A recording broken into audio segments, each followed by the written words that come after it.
না, এইটা তো সাংবাদিকের কিছু ক্লাসিক্যাল চাওয়া আছে। এটা পুরো পৃথিবীর সব সমাজের জন্যই একই রকম, যে আমরা হচ্ছে একটা একটা যেটা বলে যে একটা ফেয়ার, ফেয়ার মানে হচ্ছে পক্ষপাত মুক্ত, একটা দলীয় দাসত্ব মুক্ত এবং অ্যাকুরেট। আমরা বলি অ্যাকুরেসি, ফেয়ারনেস, অবজেক্টিভিটি এবং অনেস্টি। এই চারটা হচ্ছে সাংবাদিকতার বুনিয়াদী বিষয়।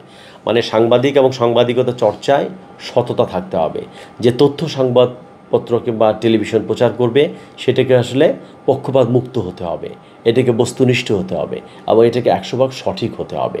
এই চারটায় পুরো পৃথিবী জুড়ে এখনও পর্যন্ত সাংবাদিকতার বুনিয়াদী ব্যাপার accuracy, fairness, objectivity and honesty.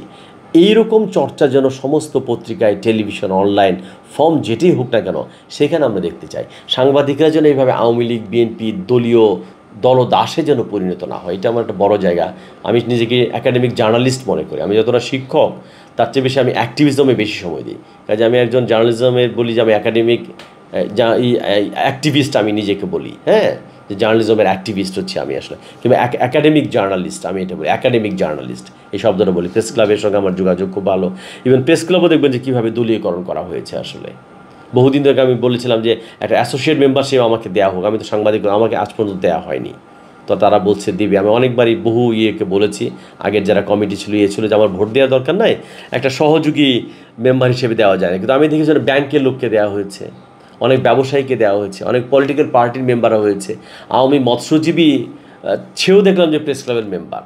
আর আমি সাংবাদিকতা শিক্ষক, সাংবাদিকতা করি, একাডেমিক জার্নালিস্ট, আমি জার্নালিজম নিয়েই থাকি ট্রেনিংয়ের মধ্যে, কিন্তু আমাকে কিন্তু আজ পর্যন্ত কিন্তু দেওয়া হয় নাই প্রেস ক্লাবে, এখনও পর্যন্ত দেওয়া হয় নাই। তো বর্তমান যে কমিটি, হাসান হাফিজ এবং আয়ুব ভাই, তারা বলছে যে আপনাকে একটা অ্যাসোসিয়েট মেম্বারশিপের কথা আমরা ভাবছি আসলে। তো আমি এটাই চাই যে সাংবাদিকতা মানুষের কথা বলবে, ন্যায্যতার কথা বলবে, সততার কথা বলবে এবং একটা পরিবর্তিত বাংলাদেশের পক্ষে কথা বলবে, সেটা খুব দরকার। এবং সাংবাদিকরা সরকারের শত্রু না, সরকার যেই সরকারে থাকুক, এই অন্তর্বর্তীকালীন সরকারের সমালোচনা করাও সাংবাদিকের কাজ। নির্বাচিত সরকারের যে ম্যানিফেস্টো দিয়েছে সেটা পূরণ করতে পারলো কি না এইটা কাজ। সরকারগুলো না শত্রু মনে করে, শত্রু না।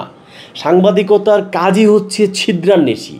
সে মানুষের ভুল ত্রুটির চোখে আঙুল দিয়ে দেখায় দিবে যে সরকার তোমার এই রাস্তাটা এখানে ভাঙা, তোমার এখানে প্রজেক্ট ডিরেক্টর 100 কোটি টাকা মেরে দিয়েছে।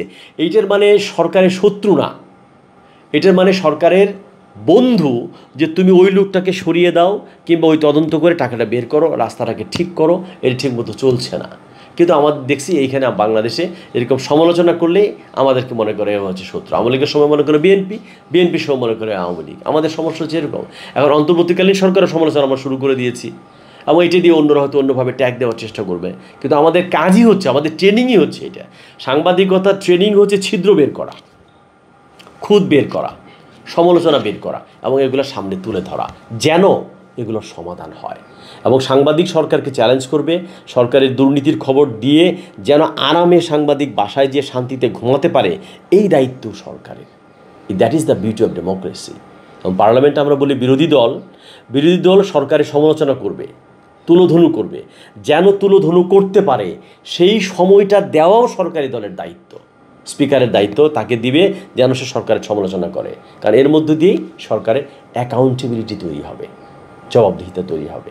এটাকে শত্রুতা হিসেবে দেখলে না, এটি পার্লামেন্টারি ডেমোক্রেসি বলি, যার একটা অঙ্গ হচ্ছে আমাদের সাংবাদিকতা, অন্যতম অনুষঙ্গ। সংবাদ তো না থাকলে ডেমোক্রেসিও চলবে না। এটা যেন ফ্রিডমের চর্চা করতে পারে, তার পেশাগত দায়িত্ব যেন সে পালন করতে পারে। এবং সাংবাদিকদের থেকে আমি চাই যে অনেক সাংবাদিক আসলে বাধ্য হয়ে কিন্তু অনেক সময় তাকে অনেক ধরনের দুর্নীতির আশ্রয় নিতে হয়। তার যেন বেতন ভাতা থাকে, তার জীবন এবং জীবিকার যেন সম্মানজনক একটা স্যালারি থাকে, সে যেন বোনাসটা ঠিকমতো পায়, তার ছেলেমেয়েরা যেন ভালো স্কুলে পড়তে পারে। একটা ক্ষুধার্ত সাংবাদিক, তার কাছে আমি অবজেক্টিভ রিপোর্টিং আশা করতে পারি না আসলে। কাজে সাংবাদিক পেশার মর্যাদার সঙ্গে সাংবাদিকদের বেতন ভাতা, পেশাগত সুবিধা এবং তার ট্রেনিং, এগুলোও কিন্তু খুব ইম্পর্ট্যান্ট। এগুলো আবার মালিকদেরকে দেখতে হবে। একটা সরকারের দায়িত্ব, একটা মালিকের দায়িত্ব।